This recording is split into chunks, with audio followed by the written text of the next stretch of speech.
ऐसा है, मरीजों की रोकथाम के लिए तो हम कुछ कर नहीं पाते, लेकिन एज ए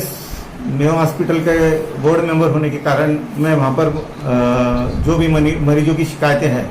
और जो उनके रिश्तेदारों की शिकायतें उसको सॉल्व करने में बहुत हेल्प करता हूँ। डायरेक्ट डीन से, मेडिकल सुपरिटेंडेंट से, असिस्टेंट मेडिकल सुपरिटेंडेंट से उनकी मुलाकात करा के उनके प्रॉब्लम को सॉल्व करता हूँ। मेरी जो सर्व मानव सेवा संघ करके एक NGO है, उसका मैं संस्थापक अध्यक्ष हूँ और उसके माध्यम से जो लोग इस लॉकडाउन में फंसे हुए हैं, लेबर है लेकिन उनको भी मजूरी नहीं मिल रही है, और जो लोगों के पास में राशन कार्ड नहीं है और राशन कार्ड के नहीं होने के कारण उनका अनाज नहीं, ऐसे लोगों को हम लोग राशन किट देते हैं, जिसके अंदर में करीब करीब 500 रुपये का मटेरियल उनको एक एक किट में हम देते हैं। और ये पिछले डेढ़ महीने से करीब करीब आज 46 हमारा दिन है इसका सप्लाई करने का। और हम क्राइम ब्रांच के माध्यम से, जिसमें एडिशनल CP नीलेश जी भरने उसके मुख्य है, उनके ग्रुप से हम जुड़े हुए हैं और उनके जो क्राइम के जो लोग हैं वो हमको जहाँ बोलते हैं वहाँ हम उसको माल को सप्लाई करते हैं, उनको पहुँचाते हैं झोपड़पट्टियों में, और जो एकदम छोटी बस्ती जहाँ तक लोग नहीं पहुँच पाते वहाँ पहुँचते हैं। दूसरा और एक माध्यम हमारे पास RSS का है। नागपुर शहर में RSS की हर जगह शाखा है। उस शाखा के प्रमुखों को हम यादी देते हैं कि इन लोगों की डिमांड आई है, तो वो उनके घर को जाके चेक करते हैं और फिर हमको बोलते हैं कि हाँ राशन किट दो, तो हम वहाँ राशन किट देते हैं। मेरा बेटा फूड जो तैयार होता है, खाना तैयार होता है, वो खाना सप्लाई करने के लिए जाता है। हमारी जैन समाज की एक संस्था है जीतो करके, जैन इंटरनेशनल ऑर्गेनाइजेशन,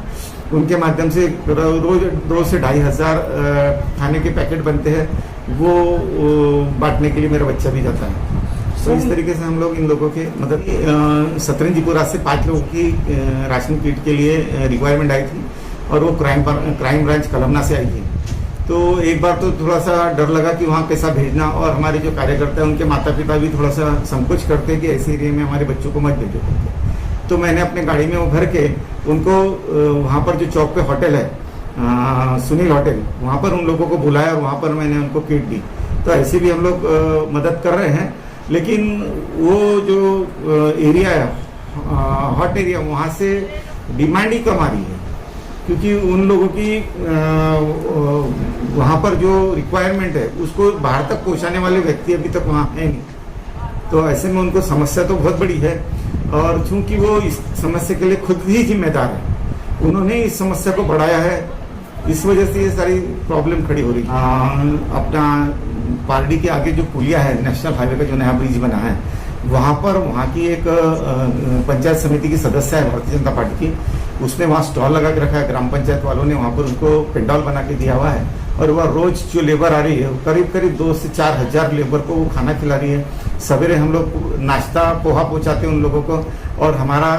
जो महावीर जैन लोक मंडल करके मैं उसी का संस्थापक अध्यक्ष हूँ, उनकी तरफ से रोज वहाँ पर पानी की बोतलें हम लोग भेज रहे हैं। कल भी हमने 100 कैन पानी भेजा था वहाँ पर, और अभी हमारी इच्छा है कि वहाँ पानी की जो एक टैंकर जैसा आता है जो ठंडे पानी का, वो पूरा टैंकर वहाँ रोज लगाया, और वहाँ पर जो भी लेबर लोग आ रहे हैं। अच्छा, दूसरा इसके अलावा ये तो हम कर ही रहे, सैनिटाइजर भी मेरे पास अभी बोतलें है, वो भी हम लोग ज़्यादातर अभी तक हमने जो बांटा है वो पुलिस वालों को मास्क और सैनिटाइजर बांटे हैं जो रास्ते में सेवा दे रहे हैं। और वहाँ पर हम ज़्यादातर वो लोगों को जो मदद कर रहे हैं वो है ट्रकों को रोकना, उनके हाथ पैर जोड़ना, उनको रिक्वेस्ट करना, लालच देना, कभी 500 हज़ार रुपये का, और उसमें 50-50, 25-25 लेबरों को जहाँ तक वो जा सकते हैं, जहाँ तक वो ट्रक वाला छोड़ सकता है वहाँ तक उसको छोड़ने के लिए रिक्वेस्ट करते हैं। और वहाँ से रोज कम से कम हमारे हिसाब से 1500 से 2000 लोग वहाँ से ट्रकों के माध्यम से रोज निकल रहे हैं कि पब्लिक सहयोग नहीं कर रही है, सपोर्ट नहीं कर रही, जिसकी वजह से पेशेंट बढ़ रहे हैं, और पेशेंट बढ़ने की वजह से हर चीज़ बढ़ के लग रही है। जो 100 पेशेंट को आज सामान लग रहा था, वो 300 पेशेंट को अपने को लगने वाला है। बाद में आने वाले समय में 500 और 1000 पेशेंट को लगेगा, जिसे वेंटिलेटर बहुत लगने वाले हैं। PPE किट तो समझ लो कि आज जितनी लग रही उससे 5 गुना किट ज़्यादा लगेगी। तो वो सारे स्टेट में पहुंचाना, और स्टेट गवर्नमेंट ने उसको कितना बरोबर। नमस्कार, मैं Subhash Kotecha, Bharatiya Janata party national committee का मेंबर हूं, और सर्व मानव सेवा संघ का मैं संस्थापक अध्यक्ष हूं। सर्व मानव सेवा संघ के माध्यम से हम लोग जो लेबर क्लास है या जो जिनको राशन नहीं पहुंच रहा, उन लोगों को हम राशन पहुंचाने का कार्य कर रहे हैं। मेरा आप पब्लिक से, आम पब्लिक से एक निवेदन है, हाथ जोड़कर निवेदन है कि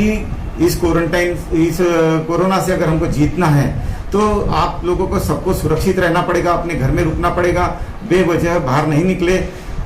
सैनिटाइजर का ज़्यादा से ज़्यादा उपयोग करें, जब भी घर में रहे कम से कम 8-10 बार हाथ को अच्छे से साबुन से धोए और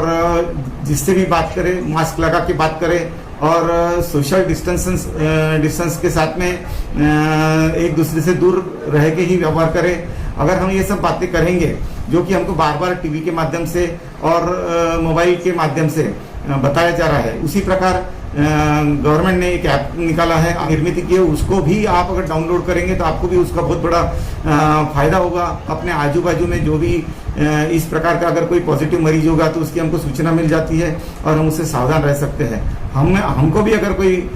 प्रॉब्लम है तो उसकी भी जानकारी उस ऐप में मिल जाती है। तो मेरा हाथ जोड़ के पुनः सबको ये निवेदन है कि खुद को सुरक्षित रखे, परिवार को सुरक्षित रखे, तो देश अपने आप सुरक्षित रहेगा। जय हिंद, जय भारत।